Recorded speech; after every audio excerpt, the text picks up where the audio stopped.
In 2021, Israel began approving airstrikes in a very weird way. During an 11-day conflict in Gaza, they would look at a name tagged by an AI system. They would basically do nothing more than confirm that that target was male, and then they'd give the green light. That took about 20 seconds, and they authorized the bombing at that point, usually or very often, of a home with everybody inside. That system was called Lavender. It had flagged about 37,000 people, and the error rate that the military reportedly accepted was about 10%. Here's the part that I want to talk about today. That system has been refined on the battlefield, exported, and now in Iran it's being scaled.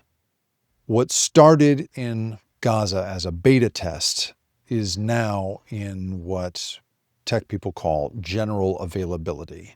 And so I want to talk today about the whole notion of what I'm calling lethal beta.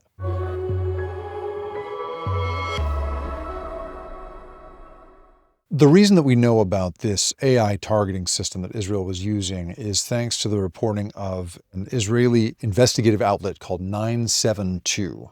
It is a very, very hardworking group of people. And the report that they put out, Lavender, the AI machine directing Israel's bombing spree in Gaza, was an incredible piece of revelatory journalism. It created an understanding, our first real understanding, of just how automated the decision to kill people is becoming, and how specifically the pioneering work of Israeli forces in using that kind of automated decision-making is beginning to be popularized and productized for export around the world. There's another amazing piece of reporting from the Pulitzer Center called The Cruel Experiments of Israel's Arms Industry by Matt Kennard. And it is a journey across Israel and through Gaza, talking to people who are in this world of basically what are sort of live fire exercises that are experiments on a group of people in refining a product. And when the reporter, Matt Kennard, spoke to a retired brigadier general named Shlomo Brahm, who is now a expert on the arms industry. And according to Kennard, this is a very common path for a lot of veterans of the Israeli military to follow. He said, and I'll quote here, "I asked Brahm if it's true that Israeli arms companies use the fact that their products have been tested on Palestinians to gain international business. Of course," he replied. "Why not? Marketing professionals try to use any advantage, and if they can use the advantage that this system was tested operationally and it worked, they will, of course, use it for marketing." The kinds of companies that we see doing this research and doing this marketing are everywhere in Israel, as they are here in the United States. They are a big part of the industry in that country. Here's an example. This is a company called Smart Shooter that creates what they call a fire control system.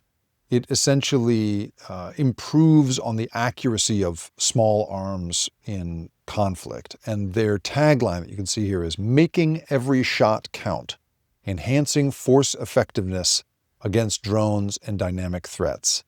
And in the language of the company, they describe themselves as Smart Shooter develops state-of-the-art fire control systems for small arms that significantly increase weapon accuracy and lethality when engaging static and moving targets on the ground and in the air day and night. With proven one-shot, one-hit precision, our SMASH product line, that's what they call it, empowers defense and security forces by maximizing rifle effectiveness against enemy targets while minimizing friendly casualties and collateral damage. Based on artificial intelligence, computer vision, and machine learning technologies, SMASH is also designed to interconnect with other operational resources to form a micro-tactical network that delivers real-time awareness. I'm using this as the sort of hook image of my piece that's up at theripcurrent.com. This is a piece of small arms for those of you who are just listening in audio. It's an image of it's a very spooky image of a rifle fitted atop a tank tread kind of robot with a camera system behind it. And this system, according to Smart Shooter, is the kind of thing that makes it possible to improve the accuracy of small arms fire. This product, the live fire control system, is called SMASH, but according to reporting, the IDF refers to this as Dagger.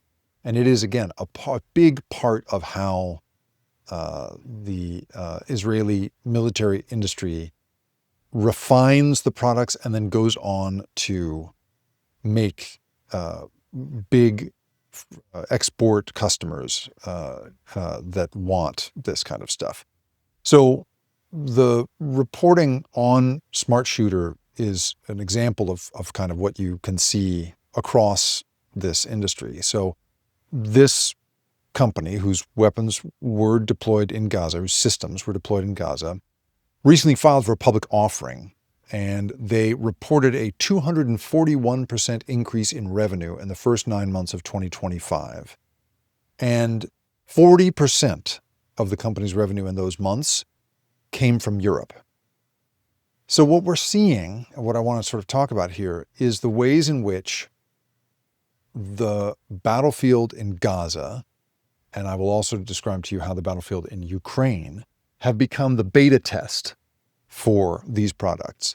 And now Iran, as we're seeing, is what they call general availability, the enterprise scale deployment of this stuff.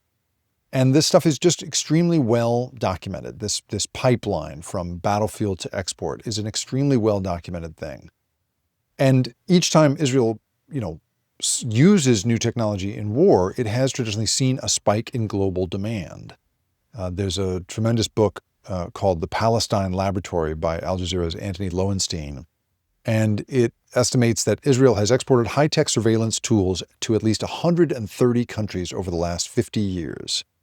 And that one of the many reasons that so many nations tolerate Israeli policy is because it allows them to buy these battle-tested weapons. So now we're seeing this. So sorry, let's talk about Ukraine. So Ukraine is credited by the Pentagon itself as a tech development opportunity.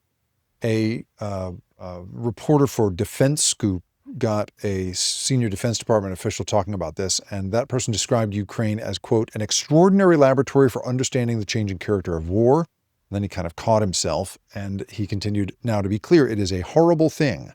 That said, it is occurring, and we have to try to learn from it. That is that's a worldview I hear a lot in tech circles, this very libertarian idea that, like, the world is not as we want it to be, it is as it is, and we have to make the most of it. And you hear that also in an interview that the New Republic did with an American startup founder who embedded himself with Ukrainian forces to get battlefield data. And he said, quote, it's very valuable data because it's like full-scale war that's going on in this kind of glowing way. So Ukraine was producing nearly 2 million drones a year by 2024. And the AI integration into those drones was accelerating in real time. And Western defense analysts were, of course, as a result, watching this stuff and cataloging what was working and feeding it back into their own systems that will be sold and deployed elsewhere. And there's just there is, of course, a meaningful difference between Gaza and Ukraine. One is an occupied captive population with no military capability to speak of. The other is a sovereign nation that was invaded and chose to become a lab in exchange for weapons and political alliance against Russia.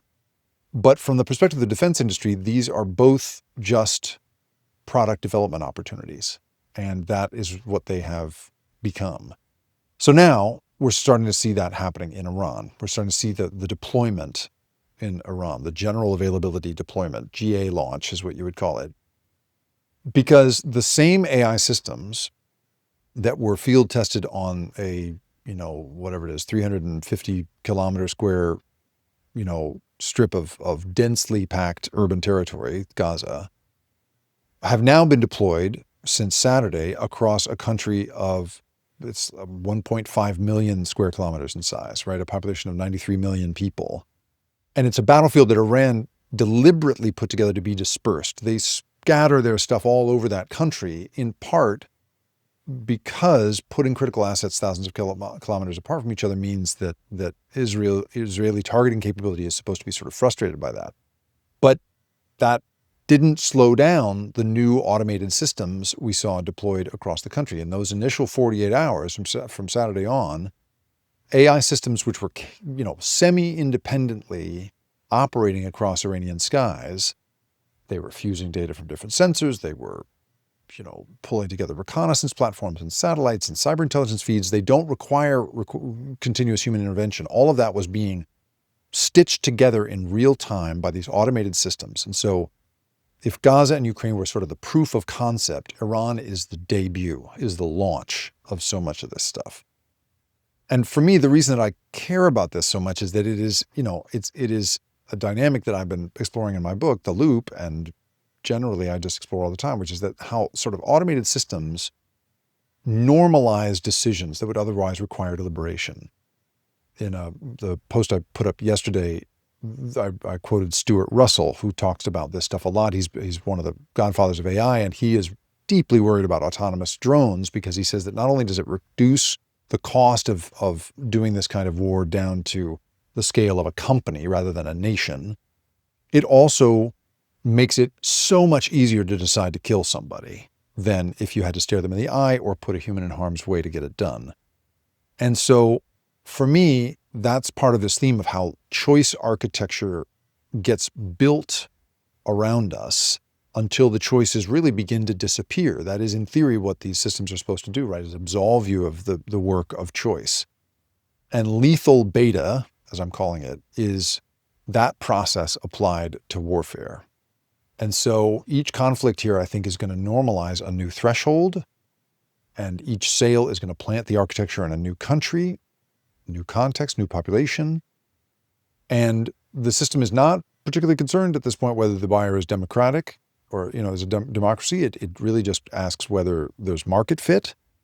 And I want to end here with a quote from a couple of writers, Samuel Bendet and David Kirichenko, who wrote for West Point's Lieber Institute the following. They said, "The true cost of this war laboratory is often borne by civilians who may suffer the most devastating consequences of relentless innovation on the battlefield.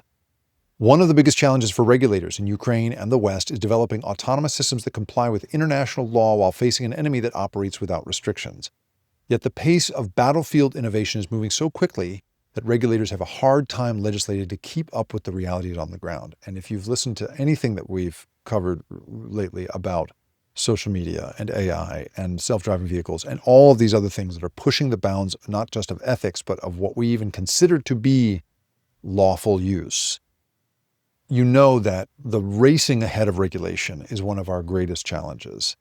And in the meantime, the civilians in Kyiv and Gaza and Tehran, they're not beta testers, right?